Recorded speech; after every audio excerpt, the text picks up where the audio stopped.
What is going on, guys? Gaming Zeus here, and today this is a different video to where the normal career mode shenanigans you are used to seeing.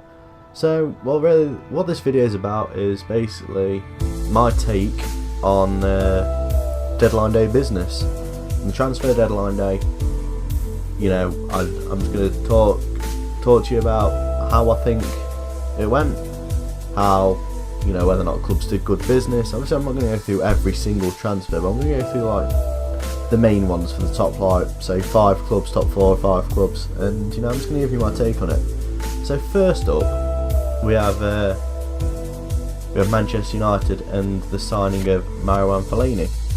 Now, to be honest, as a United fan, I don't really expect much business to be done in the transfer window anyway, because as you know, United seem to buy young players and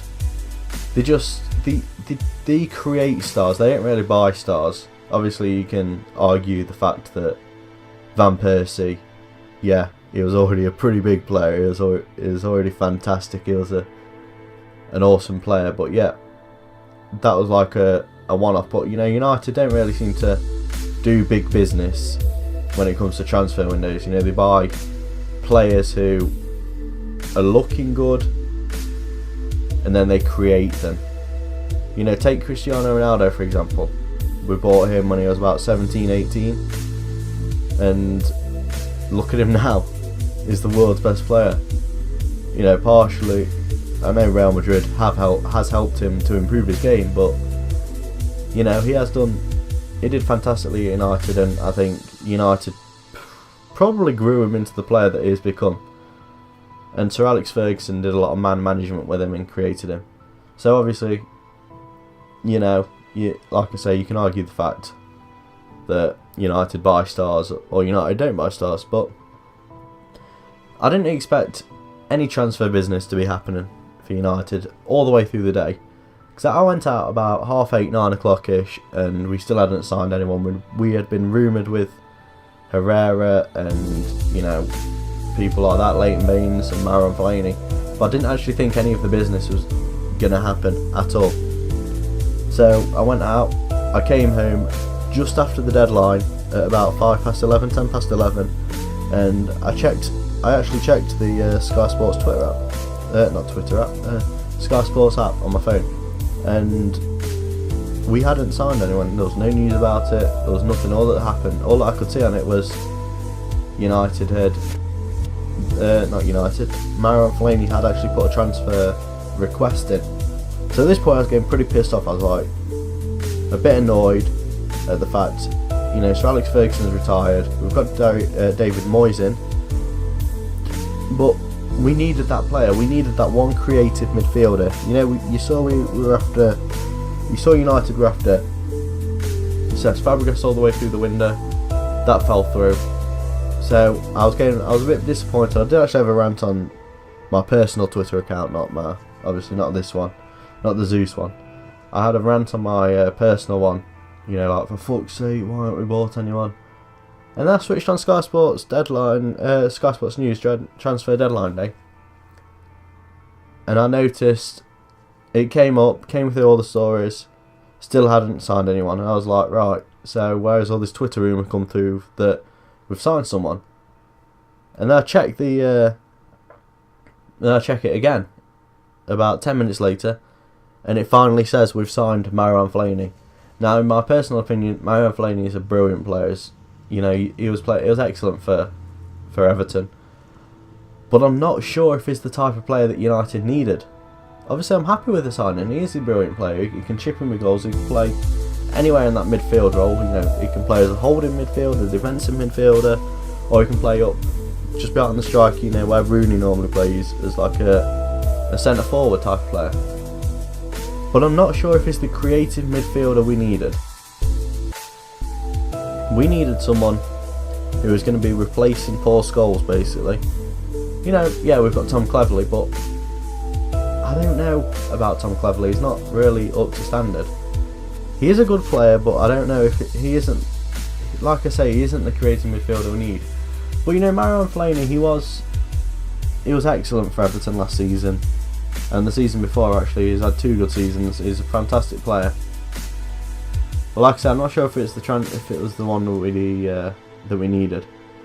But my overall opinion on it was good business. You know, we brought a pretty good player, and hopefully United can turn him into a star and make him a whole lot better. So yeah, I'd say that we did some good business in the transfer window, and hopefully in January or or at the end of the season in the next transfer window, we can pick up Herrera, or just that little player who sits in midfield who can ping balls up and down the pitch.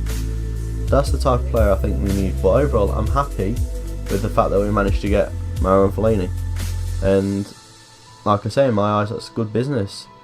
Now moving on to Arsenal's transfer business.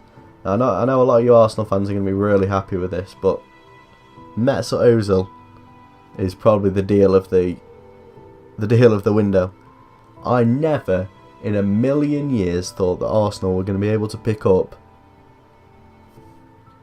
Mesut Ozil for such a cheap, well, not, he wasn't really cheap, was he? He was about 40 million, but that is his worth. He is a fantastic player. He is incredible. His technical ability, his awareness on the field is just outstanding. He is an incredible player. Honestly, he is amazing. And 42 million is incredible. But I think that Arsenal should have made another signing as well. They need a holding midfielder, a central defensive midfielder, that person who can sit there in the middle, a bit like Carrick does for United. That's who Arsenal need. They need a player who can just sit in the middle, because you can argue that Mikel Arteta is that player, but I don't think he's not originally that player. He is sort of what Wenger's trying to turn him into. He's trying to turn him into a holding midfielder, which is,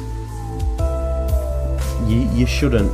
You cannot change a player's position once they've naturally got that position. You can't change it.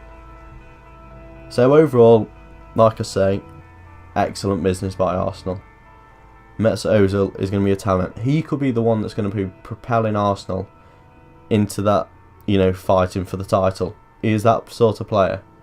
And Real Madrid although they've signed Gareth Bale, they've lost Mesut Ozil, which is a very big gap to fill. Now, the next bit of business I'm going to talk about is Tottenham's sale of Bale to Madrid. And oh my days, what a sale that was. He is now the world's most expensive player at 86.5 million, I think the reported amount is. It's between 85 and 87 million. It's around there, but oh my god.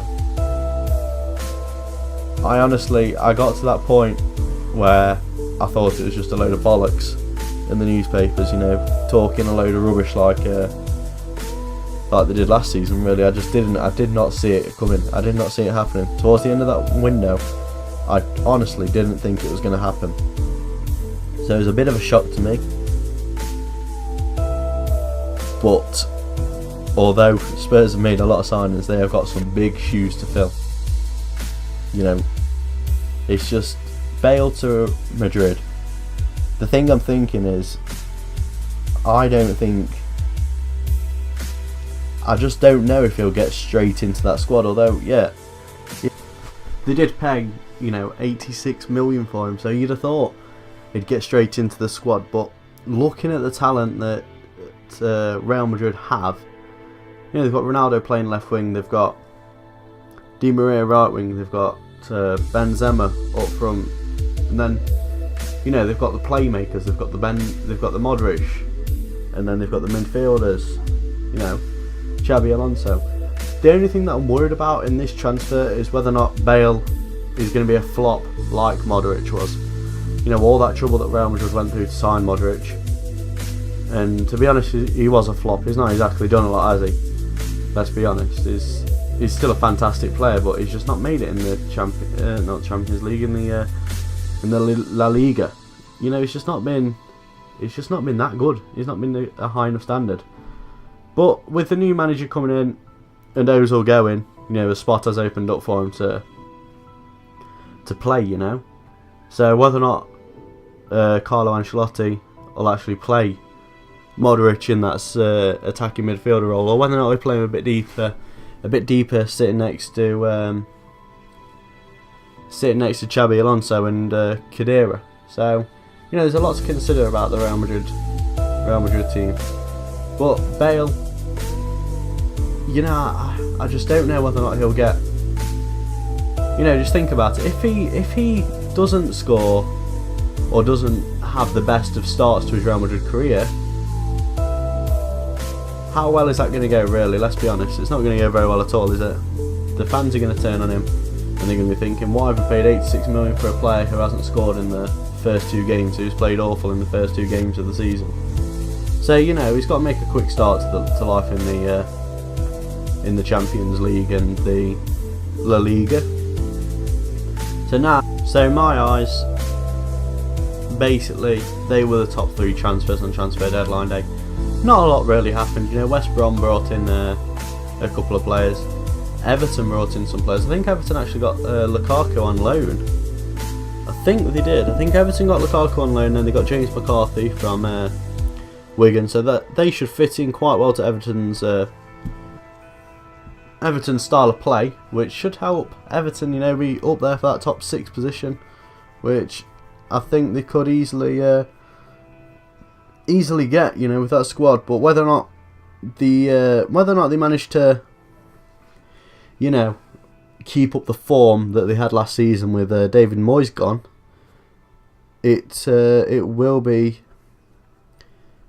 quite hard for them. But so like I say, they were the top 3 signings. Everton made some business. West Brom have done did some business as well. West Ham brought in a couple of players. And overall I think it's going to make for an interesting season. With the new additions, with Fellaini to United, Ozil to Arsenal, and Bale to Madrid. They are the top 3 transfers easily on deadline day. There were some other transfers throughout the season, like Neymar to Barcelona, 57 million.